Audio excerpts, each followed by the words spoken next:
Thank you very much, Katalin. Thank you, dear panelists, guests, and colleagues from all over the world, because I'm looking around. This is a representation of all over the world. I can only praise the work of Ambassador. I think she is a superb ambassador of her country, but as well she's a superb ambassador of the United Nations as a whole, embracing fundamental causes of the United Nations, and the gathering together here is exactly so, dear Katalin. So you are moving, at the speed of light in this city since you arrived only at the beginning of the year. So let me say a few things just to kick off this event. And the first one is why this event is timely, and why is it not only timely but is necessary. It's timely and necessary because building trust and understanding is one of the fundamental tasks of the United Nations. And I want to underline this, one of the fundamental tasks that keeps all of us very busy, extremely busy. You will see it in the next coming days and weeks. I'll give you a few examples of what we do, so that you will see that what we are engaged is in building trust and understanding. We have 125,000 peacekeepers all over the world in 17 military missions. What do? They are there deployed to ensure that between people that were in conflict, they build trust and understanding. We have 23 diplomatic missions. We call it a special political missions. And what is their job? To ensure that people get together, that they talk, that they exchange, and that political processes advance. There are a number of most senior UN colleagues leading on key conflicts to ensure that there is a negotiating solution. I'm just thinking about a compatriot of mine who leads efforts in Libya, and many others. I want to underline Burundi, Yemen, etc. So that's what they are doing, trying through diplomacy, through exchanges, to build trust and understanding. And we have all over the world thousands of people working for UN agencies, that what they do in their daily tasks is to talk, to engage, to build bridges, trust and understanding. And then at the highest level, we have our Secretary General, heads of state and government, that what they will be doing here next week. I'm sure they will all be engaged in funding ways so that trust and understanding can advance.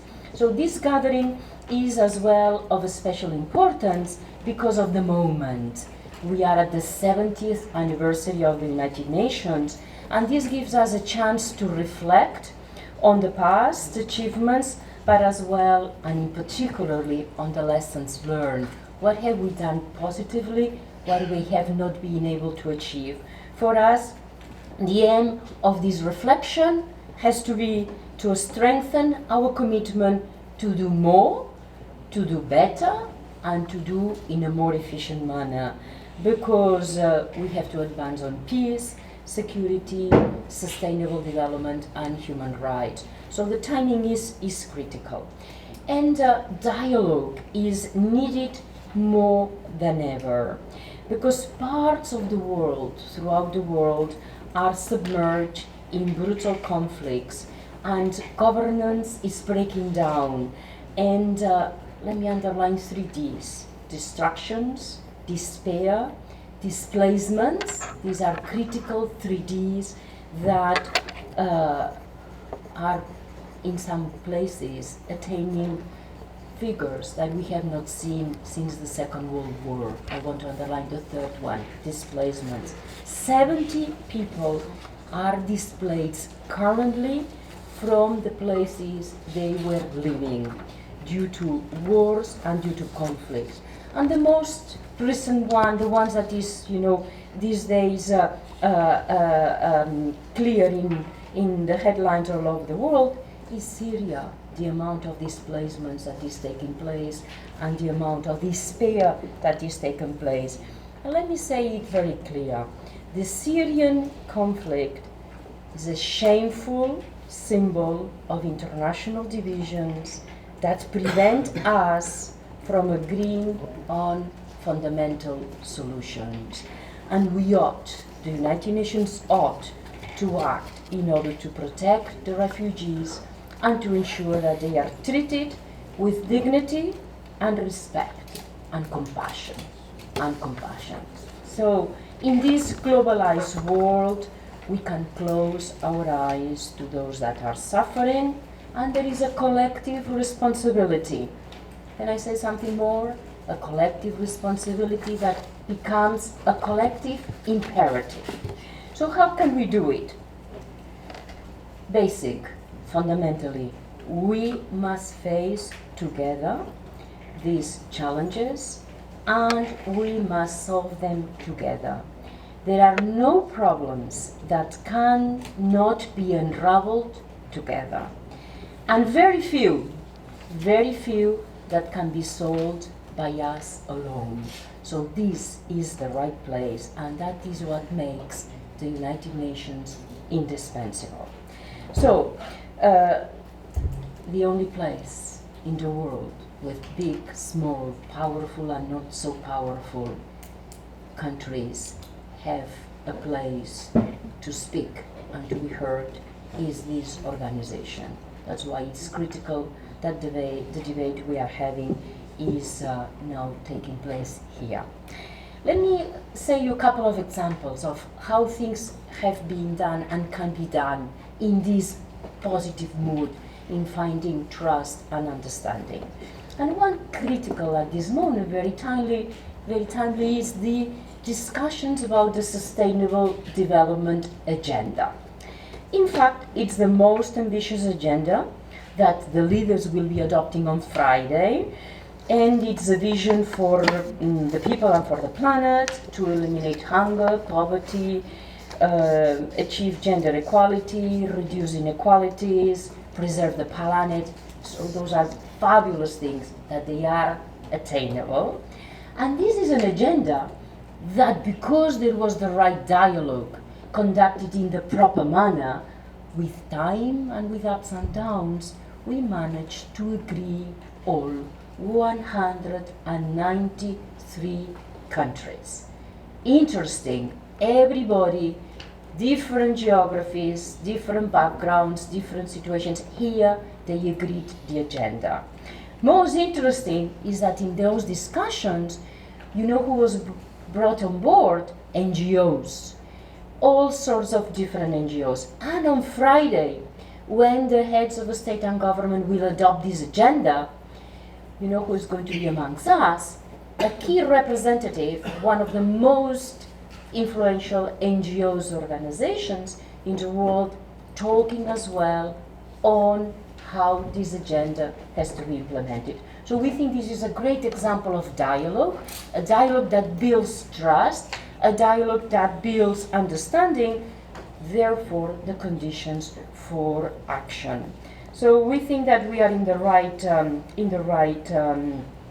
right path. For example, as this agenda is being shaped, and it's the right way so that it can be implemented. And let me underline for us a key word that I'm sure it's going to be floating around this event, which is inclusiveness.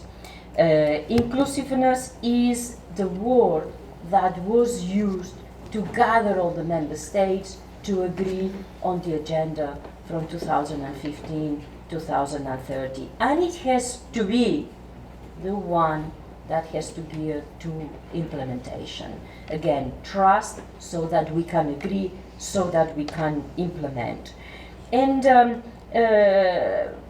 I think as responsible for communication and public information, I should tell you a few words on how communication plays a key role in building trust and understanding. First of all, the parts that are awareness raising, that are transparency, openness, etc., promotion. This is one of the key parts of my department. And I'll give you an example. These days, we are engaged, myself and all the colleagues, in making these sustainable development goals famous. Not for the sake of being famous, of winning awards, for the sake that everybody embraces them, and then everybody, in a responsible manner, demands our leaders to implement, checks, ensures that the implementation processes are there. And one of the good ways to make them famous, I'm inviting now you all, so I'm going to do a little bit of publicity, this afternoon from 7:30 to 9:30, when the light is down and the streets are darker, we will illuminate this building with images relating to the development objectives and to the UN at 70 to raise this awareness. So this awareness is very important, but it's not enough. We have to work as well on another level, which is the level of the building of the trust, and to ensure that through the negotiations and through the work that individually is being done, we get the right processes of implementation. I'll give you a practical example of how this can be done. 2 weeks ago, here in the General Assembly Hall, we had a projection of a very special movie. It's called Human. It's about 3 hours, so some people would fall, back. 3 hours movie, my goodness. It was the most outstanding images of the planet, of the world, mixed with the most simple but deeper comments by individuals all over the world, in particularly from individuals that we would consider deprived of the most basic things, some of them extremely poor, talking about extraordinary issues like life, death, like love. And the key question was, when was the last time that you have told your parents that you love them? What do you think about death? And it was striking that individuals that would go totally unnoticed, many of them were coming from, as I said, the most poor in the regions of the world. They, in a way, responding in the most coherent and in a manner that was similar to all of us, to individuals of other parts of the world, much more developed, or even leaders of the different countries. So this made me think a lot about those that frame the Universal Declaration of Human Rights, of what they had in mind when they drafted this key document of the United Nations. We are all one human family. Thank you very much.